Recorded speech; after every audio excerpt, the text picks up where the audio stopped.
이전에 어떤 목사님을 만나서 목사님 요즘 목회 사역이 어떠세요? 라고 물었더니 목회는 하늘이죠, 이렇게 얘기를 하시더라고요. 무슨 뜻인가 했더니 그 다음에 이런 말을 하세요. 맑은가, 잠시 맑은가 싶더니 금방 먹구름이 끼고 비바람이 치는 게 목회 아닙니까? 그렇게 얘기를 하셨어요. 목회만 그런 것 같지는 않습니다. 우리 인생은 한 100여 년의 여정인데 순간순간 어려움과 위기를 만나는 과정인 것 같아요. 그래서 연령대마다 어려운 일이 다 있지요.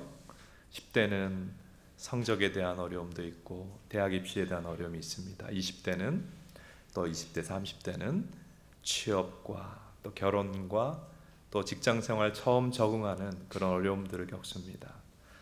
40대는 육아에 많이 씨름하고요. 50대는 인생의 깔딱고개 같아요. 갱년기가 옵니다.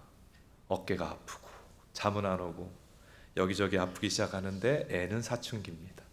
그리고 대학 입시 치르는 아이들 뒷수발하느라고 부모님 많이 고생할 때죠. 그리고 자녀도 이렇게 뒤치다거리가 바쁜데 부모님이 어느새 연로하셔서 연로하신 부모님들을 챙겨드리고 돌봐드리느라고 수고가 많을 때입니다. 그러면서 직장에서는 또 한 사회인으로서 가장 많은 활동을 해야 하고 또 요구를 받는 시기가 50대가 아닌가 생각을 합니다. 시니어가 되면 이제 자녀들 독립하고 좀 부담은 더는가 싶지만 이전에 자신이 가졌던 것들이 없어지기 시작합니다. 이전의 체력이 아니에요. 이전처럼 막 기억이 나지도 않아요. 점점 약해지는 자신을 바라보게 되는데 또 그러면서 주변의 사람들은 점점 사라져서 외로움을 느끼는 시기입니다. 시기마다 어려운데 어떨 때는 우리가 진짜 감당하기 힘들다 싶은 어려움을 맞닥뜨릴 때가 있습니다. 오늘 우리가 시편 46편을 펼쳤습니다. 읽었습니다. 이 배경이 그래요. 많은 학자들은 시편 46편의 배경은 열왕기하 19장 히스기야 시대에 일어났던 큰 어려움을 배경으로 한다라고 얘기를 합니다. 히스기야 참 믿음이 좋은 왕이었어요. 그런데 당시에 세계적인 제국이 하나 일어났는데 아시리아라는 제국이었어요. 이 제국이 이스라엘을 점령하고자 18만 5천 명의 대군을 이끌고 완전히 포위를 해버렸어요. 그래서 전쟁으로 나라가 멸망하기 직전의 상황에 이르게 되었습니다. 아마도 그런 배경이지 않을까 보는 이유가 2절에 보면 땅이 변하고 산이 흔들린다. 그리고 특별히 말씀 여기 6절을 보면 뭇 나라가 떠들며 왕국이 흔들렸다. 그렇게 되어 있죠. 전쟁의 위기 속에서 너무나 큰 두려움이 온 하나님의 백성들 가운데 임하게 된 것을 볼 수가 있습니다. 그런데 이 시편 46편의 3절에 이런 놀라운 고백이 나와요. 너무나도 큰 어려움을 만났는데 우리는 두려워하지 아니하리로다. We will not fear. 우리는 두려워하지 않겠다라고 이야기를 합니다. 왜 그 큰 위기 속에서도 두려워하지 않을 수가 있는가? 하나님 안에서 소망을 발견하기 때문입니다. 오늘 본문의 메시지 46편의 메시지 살펴봅니다. 첫째는 하나님은 우리의 피난처시며 우리를 보호하시는 분이시다 하는 것입니다. 한번 읽어볼까요? 하나님은 우리의 피난처시며 우리를 보호하시는 분이시다. 1절에 하나님 우리 피난처시라는 굉장히 깊이 감동이 되는 말씀이 있는데 이 피난처라고 하는 히브리어는 마세라고 합니다. 이것은 위험에 피할 은신처, 도피처 이런 뜻을 갖고 있어요. 그런데 피난처라고 하는 단어는 우리에게는 좀 많이 안 쓰는 단어이지만 구약의 이스라엘 백성들, 하나님의 백성들은 너무 친숙한 단어예요. 왜냐하면 하나님께서 민수기 35장을 보면 피난처, 도피처를 만들려고 그랬어요. 사람이 살다 보면 실수로 죄를 지을 때가 있지 않습니까?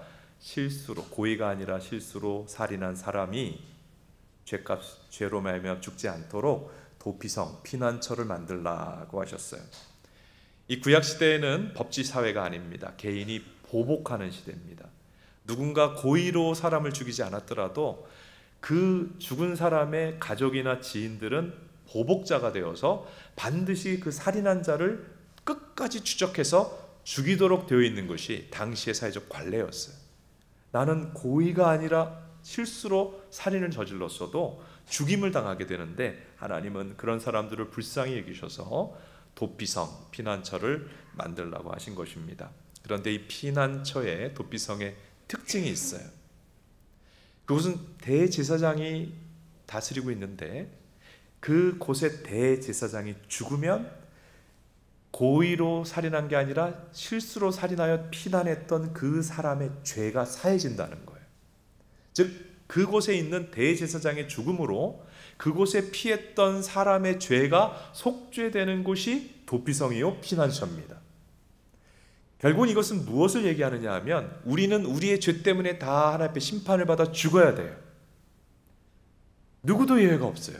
그런데 우리의 죄를 속죄하시는 대제사장 되신 예수님으로 말미암아 우리가 살게 된다. 그래서 이 도피성은, 피난처는 예수 그리스도를 상징하는 것입니다.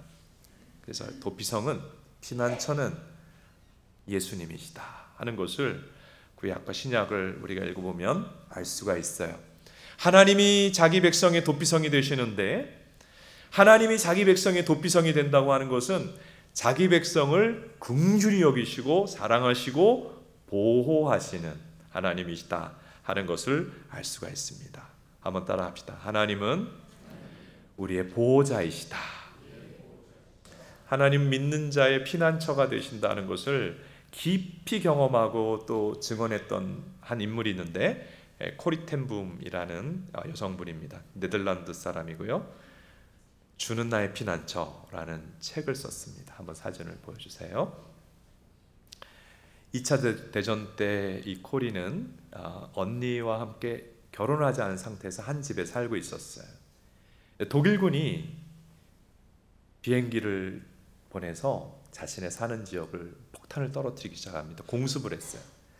여기저기서 폭탄이 터지는데 밤에 잠을 잘 수가 없었어요. 근데 1층에서 언니가 무언가 부엌에서 일하고 있는 소리가 들렸습니다. 그래서 코리가 생각을 했습니다. 어차피 이 폭탄 소리에 잠을 잘 수도 없고 1층에 내려가서 언니와 차 한잔하고 올라야겠다. 1층 내려가서 차를 만들어서 마시고 올라왔는데 자기가 누워있던 그 침대에 베개에 칼날 같은 큰 폭탄 파편이 팍 하고 박혀 있는 거예요. 만지게만 해도 손에 피가 철철 흘렀어요. 언니를 급히 불렀습니다. 언니! 내가 만일 언니한테 내려가지 않았더라면 죽었을 거야. 언니가 올라와서 그 모습을 보더니 신앙이 깊은 자매들이었어요. 하나님의 세계에 만약은 없어. 하나님 품 안이 가장 안전한 곳이야 라는 유명한 그 책에서 가장 또 인상적인 그 이야기를 합니다.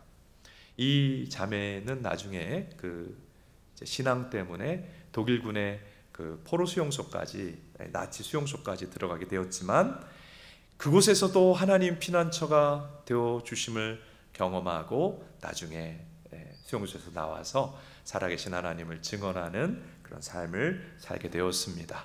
무엇을 얘기하느냐 하면 하나님은 우리의 피난처시다.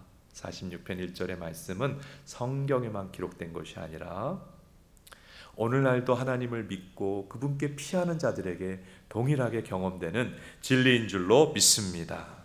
여러분, 우리는 나이가 지금 어디에 있든지 간에 인생을 살다 보면 진짜 힘들고 어려운 일을 만나잖아요. 어떤 분은 그러시더라고요. 목사님, 울 데가 없어서 교회로 왔어요. 이런 게 우리의 심정일 때가 있습니다. 기도와 예배로 피난처 되시는 하나님을 찾으시기를 바랍니다. 좀 찾다가 이거 아니구나 하지 말고 계속해서 피난처 되시는 하나님을 찾고 나아가면 우리 하나님께서 모든 환난 가운데서 안위하시고 보호하시고 피난처와 요새가 되어주심이 경험될 줄로 믿습니다. 두 번째로 오늘 본문의 메시지는 하나님은 고통하는 자기 백성과 함께 하시는 분이시다. 고통하는 백성과 함께 하신다. 전쟁의 위기 속에서 땅도 흔들리고 산도 흔들리고 하늘도 흔들리는 것 같은, 바닷물이 넘치는 것 같은, 죽을 것 같은 그런 어려움을 지금 시편 46편은 하나님 백성들이 겪고 있다는 얘기입니다. 뭘 얘기합니까? 신앙생활 잘해도 고통과 고난이 찾아와요. 평탄할 때 하나님이 우리에게 함께 하시고, 고난의 때 하나님 저 멀리 계신 게 아니고요, 평탄할 때도 함께 계시지만 고난의 때도 함께 하나님은 계십니다. 아니, 고난의 때 우리 하나님 백성들이 고통할 때 하나님은 더 특별히 함께 하신다, 성경이 말씀합니다. 자, 7절을 한번 읽어볼까요? 7절, 46편 7절 같이 읽습니다. 만군의 여호와께서 우리와 함께 하시니 야곱의 하나님은 우리의 피난처 시로다. 너무 어려운 그 순간 이 성령의 영감으로 시편을 기록한 고라자손은 하나님이 우리와 함께 하신다 그렇게 얘기를 합니다. 근데 이것은 성경의 말씀이고 선포고, 우리의 감정은 성경하고 전혀 부조화될 때가 있어요. 고난의 때 하나님 백성에게 하나님 특별히 함께 하신다, 성경을 말씀하는데 나는 고난의 때 하나님 안 보이고 저 멀리 계신 것 같고 안 느껴지는 거예요. 그렇지 않아요? 고난의 때 하나님이 도대체 보이지가 않는 거예요. 안 계신 것 같아. 나 버리신 것 같아요. 그런데 느낌은 사실은 아니에요. 한번 따라하세요. 느낌은 사실이 아니다. 느낌은 사실이 아니에요. 여러분, 느낌 때문에 얼마나 사람들 사이에 오해도 많이 일어납니까? 저 사람 나 안 좋아하는 것 같아. 저 사람 나 또 좋아하는 것 같아. 해서 헛다리 이렇게 날 좋아하지도 않는 사람한테 그냥 헛수고도 하고, 이런 느낌이 사실은 아니에요. 자, 성경에도 그 얘기가 나오는데 열왕기하 6장에 보면 시리아, 지금 성경에는 아람이라고 되어 있습니다. 아람은 항상 시리아로 바꿔서 읽으면 돼요. 이게 굉장히 호전적인 족속이거든요. 이스라엘을 자꾸 이제 전쟁으로 정복하려고 그러는 거예요. 그래서 군대를 보내가지고 이렇게 하면, 그때 당시에 이스라엘에 하나님의 위대한 선지자 엘리야가 있었어요. 엘리야 선지자가 시리아 군대가 어디로 쳐들어올 겁니다, 왕이여 방비하십시오 해가지고 시리아 군대가 가면 거기 이미 다 방어가 되어 있고 패배하는 거예요. 여러 번 그렇게 되니까 시리아 왕이 도대체 왜 우리 군대는 이스라엘에게 패배하느냐 했을 때, 시리아의 참모들이 저 이스라엘에는 정말 하나님 음성을 듣는 그 엘리야라는 선지자가 있어서 우리 군대가 가는 것을 미리 다 알려줘서 그렇습니다. 그러면 엘리야를 죽여라. 그래서 특수부대를 조직해가지고 엘리야를 죽이러 갔어요. 자, 어느 날 아침에 새벽에 엘리야의 시종이 문을 딱 열었는데 집 앞에 군대가 삥 둘러 진치고 있는데 완전히 전차부대, 기마부대, 특수부대가 쫙 있어요. 그걸 보고 두려워가지고 이제 어떻게 합니까? 주인님, 우리 죽었습니다. 그럴 때에 엘리야가 얘기합니다. 우리와 함께한 자가 저들보다 많으니라.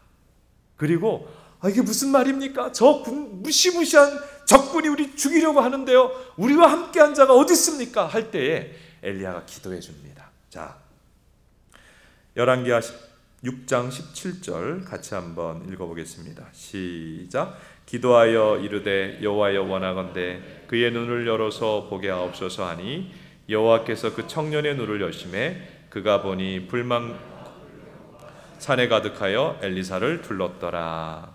여러분, 이 시종의 게하시의 문제는 무엇인가 하면 영혼의 눈이 어두워서 하나님과 하나님이 보낸 천군 천사가 함께하는 게 보이지 않았다는 것입니다.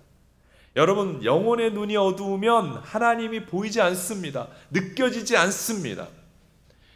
엘리야처럼 깨어 기도할 때 영혼이 깨어나서 하나님이 보이고 하나님 말씀이 들리고 하나님이 느껴지는 거예요. 그러므로 우리가 기도할 제목이 있어요. 늘 이거 해주세요, 저거 해주세요. 우리 소원만 아랠 거예요. 소원도 아뢰야 되지만 소원을 아뢰는 것보다 더 중요한 것은 오늘 열왕기하 말씀처럼 내 영혼의 눈을 뜨게 해주십시오. 내 영혼의 귀를 열어주십시오. 하나님을 보게 해주십시오. 이것을 우리가 기도해야 될 줄로 믿습니다. 그렇게 기도하면 하나님께서 우리 영혼을 맑혀주실 거예요. 우리 영혼은 이 세상 살아가면서 죄악으로 어두워져요. 상처로 인해서 닫혀버립니다. 어둠의 생각과 감정들로 닫혀버립니다. 여러분, 깨어 기도할 때에, 예배할 때에 하나님께서 우리 영혼을 밝게 해주시고 눈을 열어주셔서 살아계신 하나님을 보게 해주시고 만나게 해주실 줄로 믿습니다. 시편 46편은 고난의 때 자기 백성에게 하나님 함께 하신다는 진리를 4절에서 특별히 또 이렇게 설명을 하고 있습니다. 46편 4절 같이 한번 읽어봅니다. 시작. 한 시내가 있어 나뉘어 흘러 하나님의 성 곧 지존하신 이의 성소를 기쁘게 하도다. 자, 저 말씀을 보면 저기서 하나님의 성은 예루살렘 성을 얘기합니다.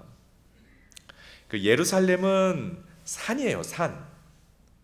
천연 요새입니다. 그리고 그래서 다른 말로는 시온산이라고 했습니다. 높은 지역이다 보니까 강이 없어요.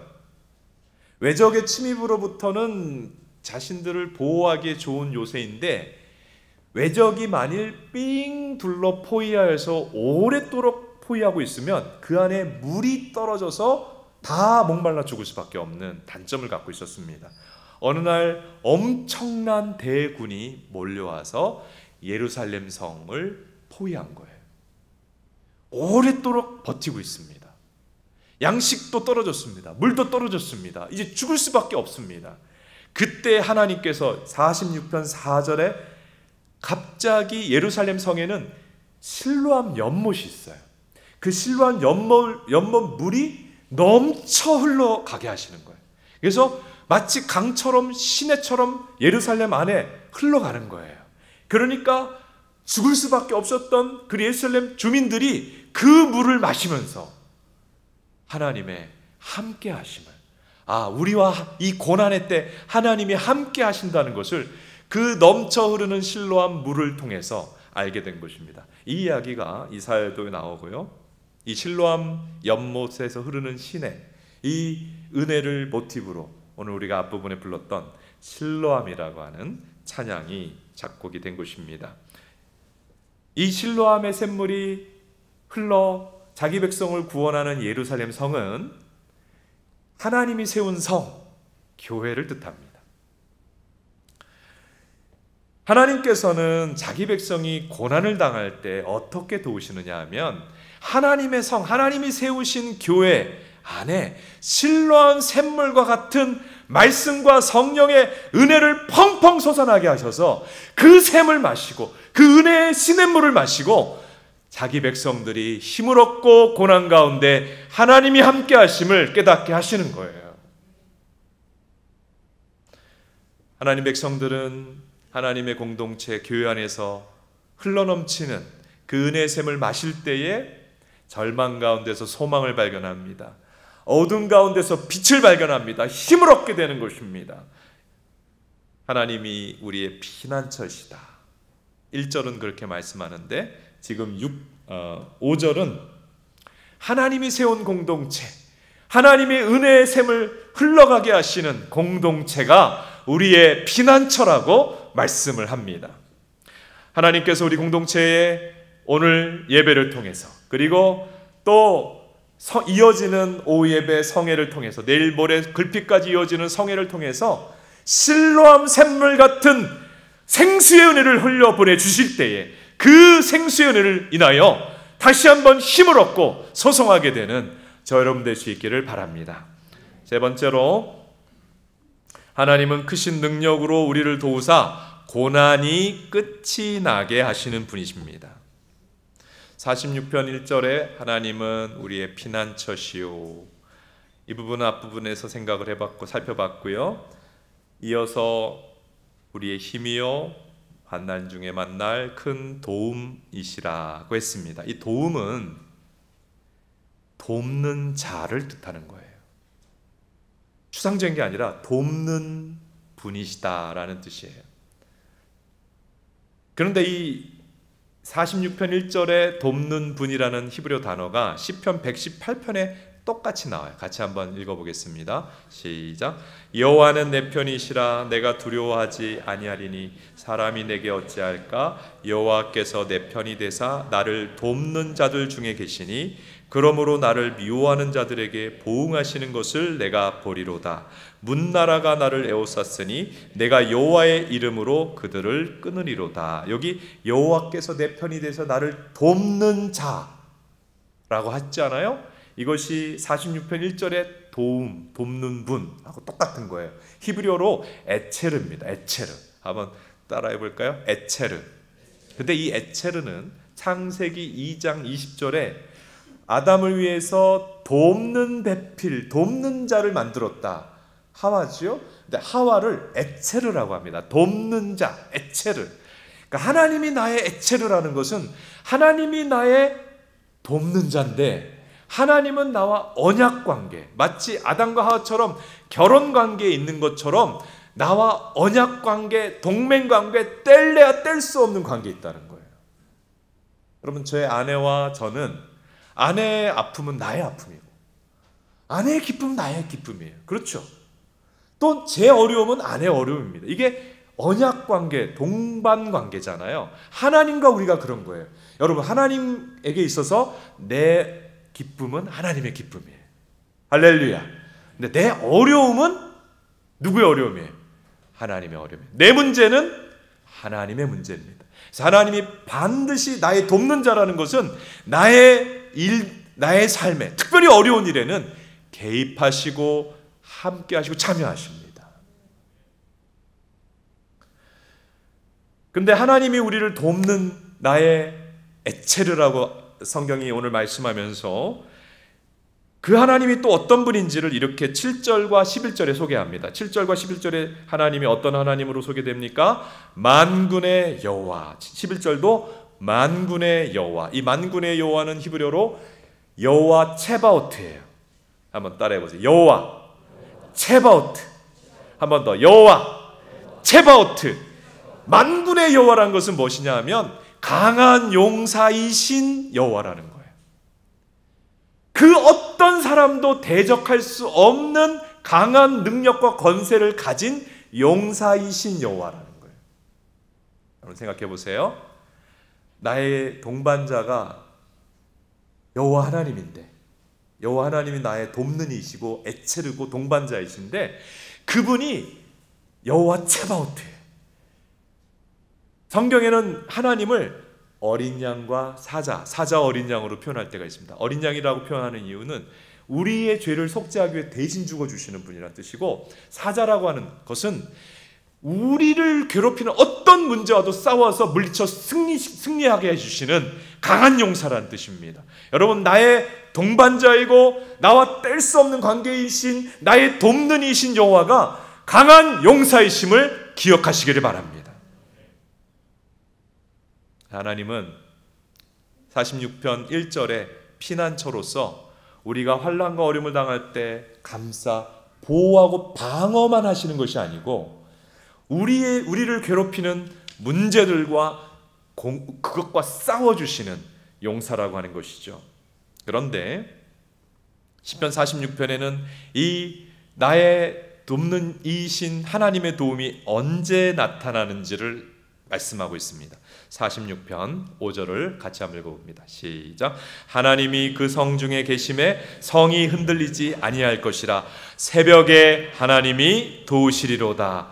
이 새벽에 하나님이 도우신다는 말씀 너무 많아요. 여러분, 인생에 어려움이 있으면 새벽을 기대해 보세요. 새벽에 기대해 보세요. 근데 이 새벽에 여러 가지 의미가 이제 중의적으로 있는데, 이 새벽은 어둠이 가장 길게 지속된 때, 다른 말로 하면 절망스러운 때를 얘기하는 거예요. 아무리 발버둥 쳐도 해결이 되지 않아. 아무리 기도하고 부르짖어도 응답도 없어. 어둠이 너무너무너무 길어진 그 끝, 어둠의 끝, 그것을 새벽이라고 얘기하는 것입니다. 새벽에도 오신다는 것은 우리가 절망스러운 그 순간, 그 어둠의 끝에서 하나님은 반전의 역사를 일으키신다는 거예요. 한번 따라해 주십시오. 하나님은 반전의 은혜를 주신다.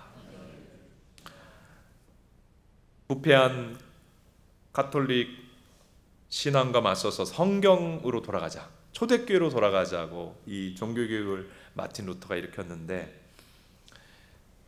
교황청이 이 루터를 성직에서 파문시키고자 보름스 회의를 열었습니다. 사실은 루터를 파면시키고자 연 보름스 회의가 루터에게 끝이 났나 싶었는데, 오히려 그것이 교황과 당시 로마 카톨릭의 비성경적인 문제들이 드러나고 종교개혁이 일어나게 된 반전의 계기가 되었어요. 하나님은 항상 굉장히 더 어려워지는 것 같은데 끝에서 회복의 역사를 이루시는 분이십니다. 그러므로 여러분, 지금 깜깜합니까? 지금 절망스럽습니까? 지금 어둠이 계속 지속되고 아무리 발버둥 쳐도 해결이 안 됩니까? 하나님이 능력으로, 여호와 츠보트 하나님이 반전의 역사를 이루시는 것을 기대하시기를 바랍니다. 자, 그럼 우리는 무엇을 해야 될까요? 강한 용사이신 여호와 하나님이 우리의 동반자로서 우리를 도우신다고 했는데, 특별히 어둠이 가장 짙을 때 우리를 도와주실 것이라고 했습니다. 우리가 할 일은 무엇입니까? 46편 10절입니다. 같이 한번 읽습니다. 이르시기를 너희는 가만히 있어 내가 하나님됨을 알지어다. 여기 히브리어 가만히 있으라, 여기가 오해가 많아요. 하나님의 역사를 경험하려면 너희는 가만히 있으라라는 말을 아무것도 하지 마라, 정지해 있으라라고 오해하기가 쉽습니다. 히브리어 원문은 라파라는 단어인데요, 이 라파는 제일 제가 실감나게 하면 이게 라파예요. 붙잡고 있는 것을 떨어뜨리는 것, 붙잡고 있는 것을 내어버리는 것이 라파예요. 그러니까 이게 가만히 있으라는 것은 너가 이미 붙잡고 있는 것을 떨어뜨리고 내어버리라는 뜻이에요. 그러니까 정지가 아니에요. 놓는 거예요. 적극적인 의미가 있어요. 가만히 있으라는 것은 하나님만 붙잡으라는 거예요. 네가 이미 붙잡고 있던 것을 내려놓고 하나님만 붙잡으라는 것입니다. 네, 여러분, 하나님이 말씀으로만 이해되는 게 아니라 하나님을 경험하고 만나야 되는데, 하나님의 도우심을 또 경험해야 되는데 왜 하나님의 도우심을 경험하지 못하죠? 붙잡고 있는 것을 우리는 잘 못 내려놔요. 우리는 상식을 붙잡고 있기도 하고, 과학을 붙잡고 있기도 하고, 자신의 능력을 붙잡고 있기도 하고, 우리는 너무 붙잡고 있는 게 많아요. 그래서 하나님의 도우심을 못 경험해요. 그래서 하나님께서 때때로 우리에게 위기를 허락하시는 이유는 붙잡고 있는 것을 놓으라는 뜻이에요. 출애굽기 14장 13절에도 너희는 가만히 있어 라는 말씀이 똑같이 나와요. 같이 한번 읽어볼까요? 너희는 두려워하지 말고 가만히 서서 오늘께서 오늘 너희를 위하여 행하시는 구원을 보라. 여기도 떨어뜨리라는 거예요. 네가 붙잡고 있는 것 내려버리라는 거예요. 자, 이 상황이 어떤 상황이죠? 하나님께서 히브리인들을 이집트 노예살이에서 건져주셨어요. 그리고 하나님이 인도하셔서 어디로 데려가냐면 비하히롯 해변가로 데려가는데, 그곳이 어떤 곳이냐면 아픈 홍해바다로 가로막혔고 좌우는 절벽과 같은 산으로 막혀 있는데, 거기서 한 가지 문제가 더 발생하죠. 이집트 군대가 이제 죽이려고 쫓아왔어요. 아무데도 갈 곳이 없어요. 아픈 바다, 옆은 절벽, 뒤는 죽이려고 오는 군대. 하나님께서 이 상황에서 이스라엘 백성들에게 깨우치게 하는 것은 너희가 붙들고 있던 모든 것을 내려놓으라는 거예요. 하나님께서 때때로 위기의 상황을 우리에게 허락하시는 이유는 내가 진짜 믿고 있고 붙잡고 있던 것이 무엇인가를 보게 하시는 거예요. 너는 정말 뭘 믿고 있고 뭘 의지하고 있고 뭘 붙잡고 있는지를 그 소용돌이 속에서 우리는 발견하게 돼요. 그리고 이게 진짜 내가 붙잡고 있어야 될 게 아니구나, 이거 붙잡고 있다가 내가 해결되는 게 아니구나 하는 것을 알게 되는 것이죠. 가만히 생각해 보면 제가 한 8년 전에 몸에 심한 염증 질환이 생겼어요. 당연히 병원에 가죠. 하나님 병원을 통해서 보통 치료하시니까요. 의사에게 약을 처먹고 먹었어요. 한 3, 4개월 먹었는데 전혀 낫질 않아요. 할 수 없어서 대학병원에 갔어요. 가장 뛰어나다는 선생님을 만났어요. 그 선생님이 다시 한번 정밀 진단을 하고 약을 주셨어요. 먹었어요. 안 나아요. 그랬더니 항생제를 가장 최고 단위 정말 가장 그걸 뭐라 그러더라? 하여튼 가장 강력한 초고 단위 항생제를 줘요. 그거를 1년을 먹었어요. 안 낫는 거예요. 제가 할 수 있는 모든 걸 다 해봤어요. 의학적으로 다 해봤어요. 안 낫는 거예요. 제가 이제 신앙생활 해보니까 하나님이 내 힘으로 할 수 있을 때는 내 힘으로 하게 하시고, 다른 사람의 도움을 받을 수 있을 때는 다른 사람의 도움을 받게 하시는데, 모든 것이 안 될 때는 그냥 다 내려놓고 하나님만 붙잡으라는 뜻이거든요. 그래서 제가 약봉투를 버렸어요. 버렸다는 건 뭐냐면 어차피 이거 먹어도 1년 항생제 먹어도 해결이 안 됐어. 하나님, 지금 저에게는 하나님만 붙을 수 있는 분이 하나님밖에 없어요. 의학적으로도 안 돼요. 어떤 다른 방법도 없고 하나님만 붙잡겠습니다. 하나님을 꽉 붙잡았어요. 약을 버리고 하나님을 붙잡고, 정말 이거를 뭐라 그러냐면 불태진의 기도인데 다른 방법이 없어. 하나님밖에 없어. 그래서 배수진을 치고 하나님 앞에 기도를 하기 시작했어요. 하나님, 제가 그래도 하나님께 쓰임받는, 하나님이 그래도 세우셔서 쓰시려고 하는데 이런 일로 장애가 돼서 되겠습니까? 하나님 도와주세요 하고 기도하면서, 놀랍게도 한 2달 기도하면서 약을 안 먹고 완전히 나았어요. 자, 뭘 얘기하느냐 하면 이 모든 프로세스가 중요한 게 아니라 하나님이 때때로 우리에게 붙잡고 있는 거 내려놓고 하나님만 붙잡으라고 하실 때가 있다는 거예요. 여러분, 그때 하나님이 만나십니다. 정말 하나님만 붙잡으면 하나님 만나십니다. 하나님 반드시 여호와 체바오트, 우리의 모든 문제를 해결해 주시고 도우시는 하나님이심이 경험되는 줄로 믿습니다. 이 시편 46편 말씀에 정말 은혜 받은 사람이 아까 마틴 루터라고 얘기했는데, 교회가요, 말씀에서 벗어나면 이게 교회가 아니게 되는 거거든요. 그래서 다시 말씀으로, 초대교회로, 예수님의 교회로 되돌리키는 일을 했잖아요. 근데 그때 당시에 이 부패한 로마 교황이 세상의 권력도 갖고 있었고, 그 교황을 세상의 왕들도 다 따르고 있었어요. 신성로마 제국이었으니까. 그래서 이 마틴 루터를 죽이려고 군대를 보내는 거예요. 그래서 루터의 생명은 바람 앞에 촛불과 같았습니다. 그때 이 루터가 말씀을 붙잡았어요. 이 시편 46편, 여호와 하나님이 나의 피난처 힘이요 도움이시다, 이 말씀을 꽉 붙잡았어요. 내가 하나님 뜻 밖에 있다면 나는 죽을 것이다. 그러나 내가 하나님 안에 하나님과 바른 관계에 있다면 하나님 반드시 나를 보호하시고 나를 도와주실 것이다. 이 모든 환난과 어려움에서 지키시고 승리하게 해주실 것이다. 그 믿음을 가지고 이 시편 46편으로 찬송가를 지었는데, 그 찬송가가 뭔지 아세요? 찬송가 585장입니다. 내 주는 강한 성이요. 그 찬송을 부르면서 이 시편을 매일같이 찬송으로 기도하고 부르면서 하나님 맡기신 교회를 다시 말씀으로 돌아가게 하고 예수님의 교회 모습으로 돌아가게 하는 이 개혁을 아름답게 감당할 수가 있었습니다. 여러분, 오늘 시편 46편의 말씀이 주일 예배 강단을 통해서 저와 여러분에게 선포된 것은 하나님이 이와 같이 우리에게 만나 주시겠다고 하는 약속입니다.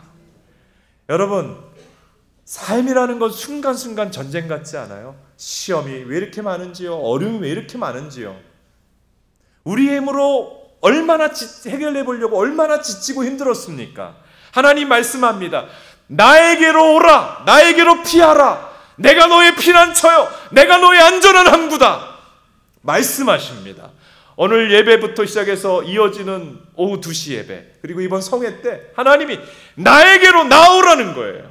그 부르심 앞에 응답하여 연이어 예배하고 기도하면서 주님을 찾고 찾으면서 하나님 나의 피난처 되시는 것, 고난의 때에 하나님 백성에게 함께 하시는 것, 내 힘만으로도 해결할 수 없는 문제를 여호와 하나님께서 강한 용사가 되셔서 싸워주시고 물리치게 하시고 그 문제와 고난이 끝나게 하시는 이 하나님의 역사를 우리 모두가 경험하게 되기를 주님의 이름으로 축복합니다.